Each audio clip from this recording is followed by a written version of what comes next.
Welcome to Beyond Chips, the Chips GU podcast, where we explore people, projects, and partnership shaping Europe's semiconductor future. I'm Luciano Gaudio, Head of Communication at Chips Joint Undertaking. And I'm Vasily Peglidou from the communications team. Together, we'll be your hosts as we speak with researchers, innovators, and industry leaders behind the technologies powering Europe's digital and green transition. In every episode, we'll go behind the scene of Chips GU founded projects. We'll hear stories of collaboration, innovation, and real-world impact, from lab to the fab and practical application. Whether you're part of the Chips JU community or just curious about how semiconductors are quietly transforming everything around us, from farming to mobility, you're in the right place.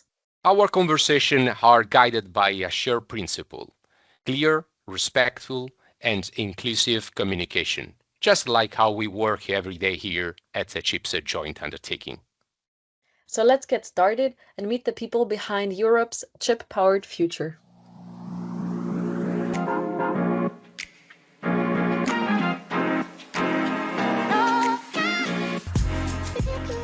Joining us today is Amaia Zurutuza from AGRARSENSE, a project at the intersection of semiconductors and smart agriculture. Very nice to meet you, Amaia, and thank you for being here. As the demand for a sustainable farming solution grows, AGRARSENSE is developing sensor technologies that could transform how we understand and interact with the environment. So let's jump into how semiconductors are stepping into the fields and greenhouses of tomorrow.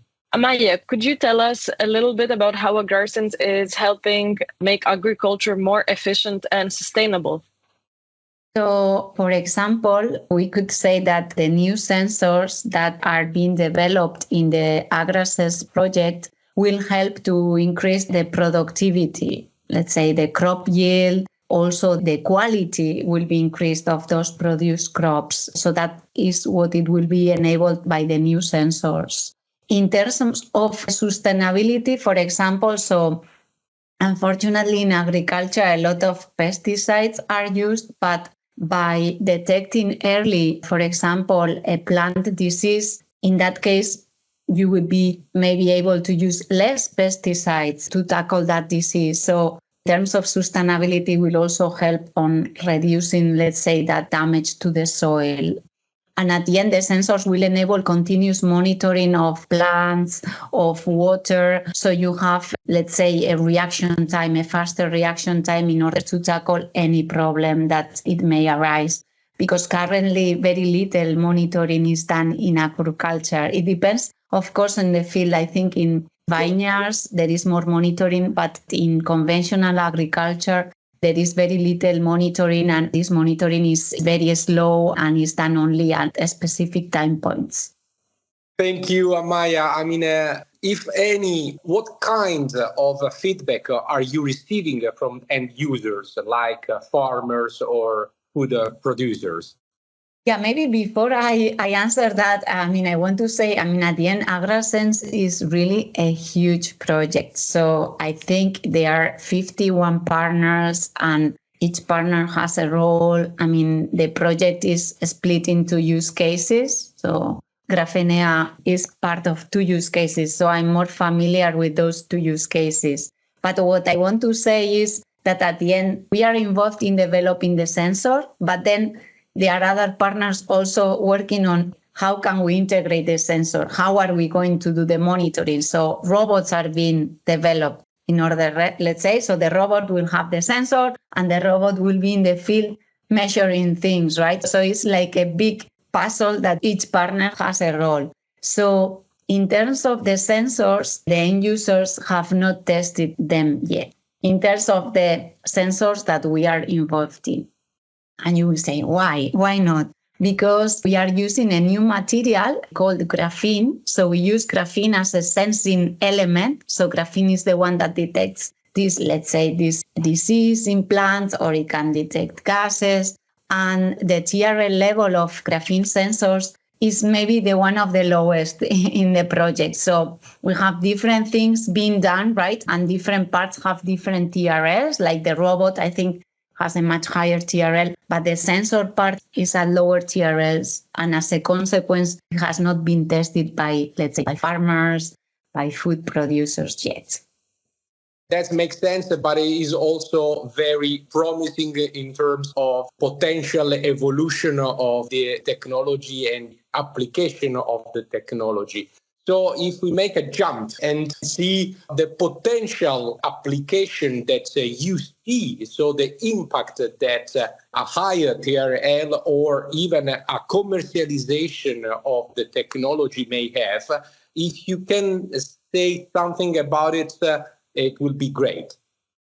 Yeah, so in terms of graphene, and not only related to AGRARSENSE, so graphene enables the detection at very low levels, right? What does this mean? So you can detect very few molecules using graphene because it's very sensitive to very small changes. So it would enable sensors and new sensors with enhanced sensitivity and capability for detection. So this could be applied to agriculture, water monitoring, but also to, let's say, for point of care applications, so detecting biomarkers. So we could go beyond in that sensing part. And all the learnings we will achieve in the AGRARSENSE can also be implemented into these other products, not only agriculture. So it's not sector specific, I would say. Thank you very much. I think what we need is this cross-sectoral work. And you briefly mentioned use cases when you were answering your previous question. So I wanted to ask if there were any unexpected use cases that emerged during the project. I mean, at the end, with such a huge project, I think at the end we had a specific task, and maybe there were unexpected results, but not so much unexpected use cases. So a lot of things that we learned along the way. And yeah, I wanted to say, because I mean, I remember also the questions you asked. At the end, these huge projects have some drawbacks in terms of, let's say, all 51 partners, we cannot be at the same time in one place, talk about everything, but it enables much more because, for example, in our case, we learned about the agriculture sector. I mean, we have been working in biosensors as a company, as an SME, but not in agriculture. So for us, it opened us a new opportunity, commercialization opportunity in this field. And we were in touch with all the actors in the value chain. So there are a lot of companies, large, small. So it enables really to get those contacts in order to commercialize the product and arrange, let's say, collaboration agreements or commercialization agreements with them. So I wanted to highlight that. In terms of unexpected results, I mean, at the end, since we are all part of a big puzzle, sometimes a small part has a delay. So sometimes we have knock-on effects and we change a bit the strategy. But overall, I think it is going pretty well. And the planned finishing date is end of the year. And yeah, I want to already tell you that we are planning a follow-up project, especially for the graphene sensor, since we increased the TRL, but we are not ready for commercialization yet. So we will hopefully apply for a follow-up. That's a great information, Amaia. So your last statements bring me to raise another question related to the role of the CHIPS joint undertaking. I mean, was the CHIPS JU role crucial in enabling your work? Yes, definitely. In agriculture, yes. I mean, also maybe from the SME perspective, for us, many times, maybe it's difficult to find out about this kind of calls, not so much calls, but who is applying for it. I mean, before we were involved in this, we didn't know graphene in sensors could be applied for such a large consortium, let's say. And we were a very small part of the puzzle, but we felt we were needed there. So maybe what we lack is how to get in one of these large consortium that could have an impact in Europe in different industries.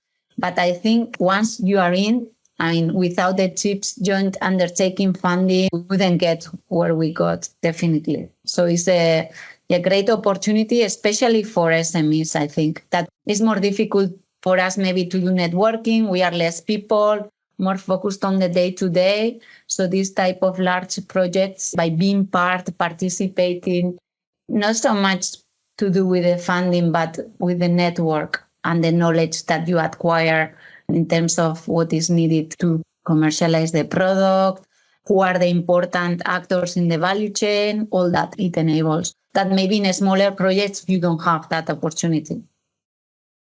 Amaia, apart from these points you've raised, was there any other challenge that you encountered regarding a regulatory field or something more data related? Yeah, I mean, I'm not so much, let's say, up to date on the regulations needed to commercialize agricultural products. This may be outside the AGRARSENSE. I'm more in touch with regulatory for point of care diagnostic, let's say pharmaceutical industry. And I know that is much more regulated than agriculture. I think for commercializing a product in agriculture, you don't have so much regulation. The data, this is a very interesting question. I mean, at the end, if you have constant monitoring, let's say you get a lot of data every day, and in the crop, you need the monitoring for 1 year, you are going to generate a lot of data. So how to handle that data, how to store it. I know there is a partner that is doing machine learning and AI in order to find out the real important parts of the data. So the data is an important part of the project, but I'm not so familiar with that. Amaia, let me do a step back, taking up some words you said about, of course, the ChipJU role and the fact that we try to involve large enterprises, small enterprises, small and medium enterprises, I mean, many actors. And we look for open up the program to other potential beneficiaries, of course. So in view of this openness, what advice would you give to similar projects applying for future funding? Thank you. So the advice, I mean, I don't know who in their right mind would like to coordinate such a big project, right? The advice, you would be crazy to coordinate. No. What we did in the AGRARSENSE was we got a specialized company to handle the writing. And I think this made things much easier, especially for the coordinator. But yeah, I think handling even at the proposal stage and also for the day-to-day management of the project of 51 partners, yeah, you need, let's say, a partner, a specialist on that. So you focus on doing, let's say, the research, the product development, and not on the admin side. And then know that to be involved, to get the right partners on board, if you are targeting a market, have experts involved from that market, ideally all the important parts of the value chain to include them, because, I mean, if you don't include everybody, you might be missing some important points, right? Thank you very much.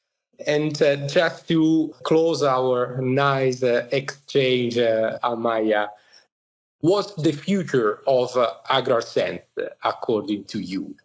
You have already mentioned that you are already planning a second step of it. I don't know if it would be called the same way or a different name, but the future of this huge research and innovation project that you are running with this huge also consortium needs to bring us somewhere. Could you visualize a bit this somewhere? Yeah, I mean, I see the future, all these robots monitoring the crop, that's it, increasing productivity, yield, water monitoring. So being able to, let's say, react faster to changes. So if there is more pollution in water, okay, stop the irrigation, do changes. So everything, let's say, fully automated and let's say a smarter monitoring. And that's where I see it. Maybe, I don't know, in 5 years' time, we will have everything, but hopefully parts of the puzzle could be there already. Automatization will bring a higher productivity, less impact on environment, and more sustainable solution. That's what I see from your words. And I think that this is the step towards what we have to see the added value of this project. Amaia, thank you very, very, very much. And I'm really sure that we will have also other opportunities to have a second exchange or even the third exchange. All the best. And thank you very much for your availability. Great, no problem. Thank you and good luck Nice with meeting your you. new project. Yeah, thank you.